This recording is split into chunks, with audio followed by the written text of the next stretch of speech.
Assalamualaikum warahmatullahi wabarakatuh. Yang saya hormati Bapak Anwar MH selaku dosen pengampu atau mata kuliah Hukum Perdata dan teman-teman semuanya. Terima kasih atas kesempatannya.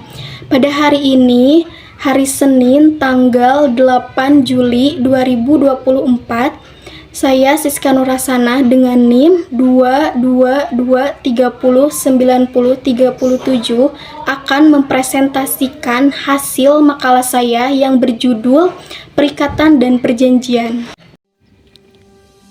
Baik, di sini saya akan membahas mengenai perikatan dan perjanjian yang dimana mencakup 4 pembahasan yang akan saya bahas satu persatu.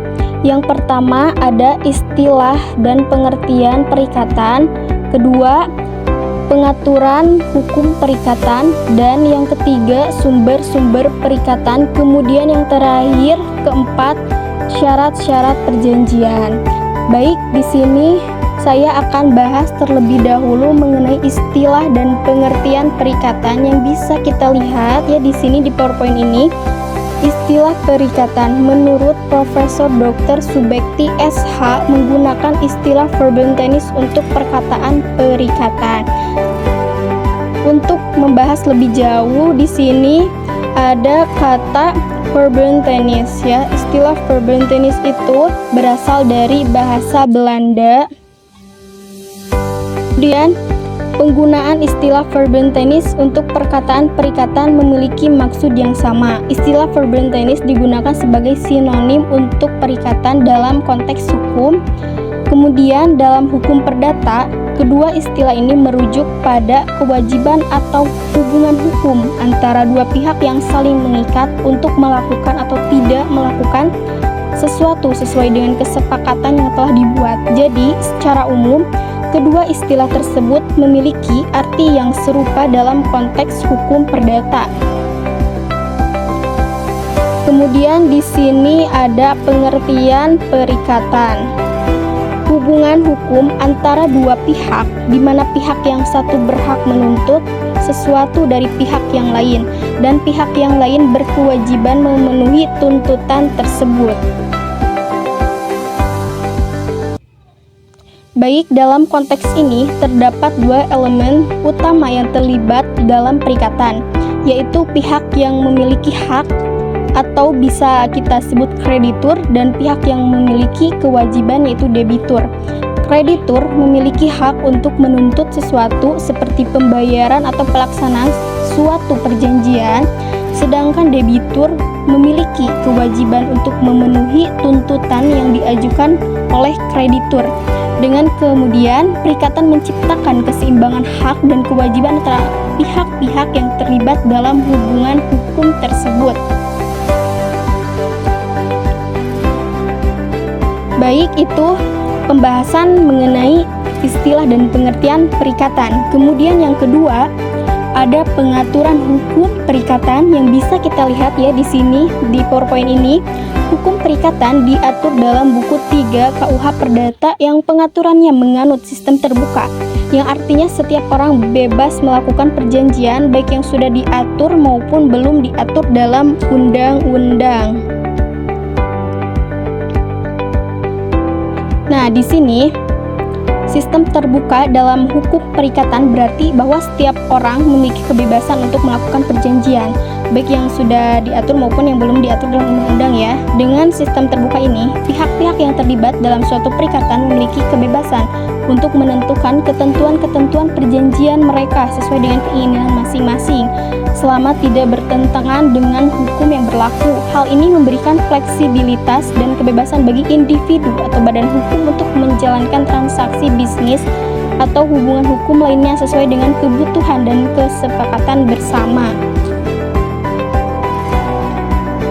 Kemudian yang ketiga, pembahasan yang ketiga, sumber-sumber perikatan, yang di sini menurut pasal 1233 KUH Perdata, perikatan dapat timbul karena perjanjian maupun undang-undang. Dengan demikian dapat dikatakan bahwa Sumber perikatan itu adalah perjanjian dan undang-undang.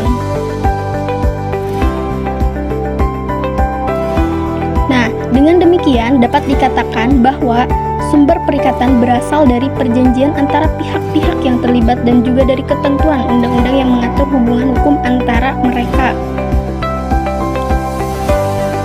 Perjanjian merupakan kesepakatan antara pihak-pihak yang memiliki tujuan untuk menciptakan hubungan hukum tertentu, sedangkan undang-undang dapat menjadi sumber perikatan ketika terdapat ketentuan-ketentuan yang mengatur hak dan kewajiban para pihak secara langsung tanpa memerlukan adanya perjanjian.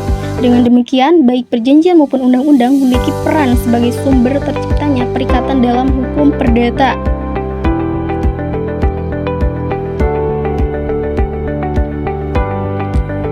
Kemudian, pembahasan yang keempat, ada syarat-syarat perjanjian. Syarat-syarat perjanjian adalah ketentuan-ketentuan yang harus dipenuhi agar suatu perjanjian dapat terbentuk dan berlaku secara hukum. Berikut adalah beberapa syarat umum yang sering menjadi bagian dari syarat-syarat perjanjian. Di sini yang pertama ada kesepakatan para pihak, yang artinya syarat pertama dalam suatu perjanjian adalah adanya kesepakatan antara para pihak yang terlibat. Kesepakatan ini harus bersifat sukarela dan tidak ada paksaan dalam pembentukannya. Yang kedua, kecakapan untuk membuat perjanjian. Artinya para pihak yang terlibat dalam perjanjian harus memiliki kecakapan hukum untuk membuat perjanjian. Mereka harus memiliki kapasitas hukum yang cukup untuk melakukan transaksi hukum. Yang ketiga, kecakapan untuk bertindak. Selain kecakapan hukum, para pihak juga harus memiliki kecakapan untuk bertindak, yaitu kemampuan untuk melakukan tindakan hukum yang diperlukan dalam perjanjian. Yang keempat, kecakapan untuk menjadi subjek hak dan kewajiban. Para pihak harus memiliki kecakapan untuk menjadi subjek hak dan kewajiban dalam perjanjian. Mereka harus mampu menanggung akibat dari perjanjian yang mereka buat. Yang kelima, objek perjanjian yang jelas dan halal. Objek perjanjian harus jelas dan dapat ditentukan dengan baik. Objek perjanjian juga harus sah secara hukum, tidak bertentangan dengan ketertiban umum, agama, atau norma-norma yang berlaku. Dan yang terakhir, keenam, tujuan yang tidak melanggar hukum atau kesusilaan. Tujuan perjanjian harus sah dan tidak melanggar hukum atau kesusilaan. Tujuan perjanjian harus sesuai dengan ketentuan hukum yang berlaku. Syarat-syarat perjanjian ini dapat bervariasi tergantung pada jenis perjanjian dan hukum yang berlaku di suatu negara. Memahami syarat-syarat perjanjian penting untuk memastikan bahwa suatu perjanjian sah dan berlaku secara hukum. Baik, itu saja yang bisa saya sampaikan mengenai perikatan dan perjanjian. Mohon maaf atas segala kekurangannya. Terima kasih. Wassalamualaikum warahmatullahi wabarakatuh.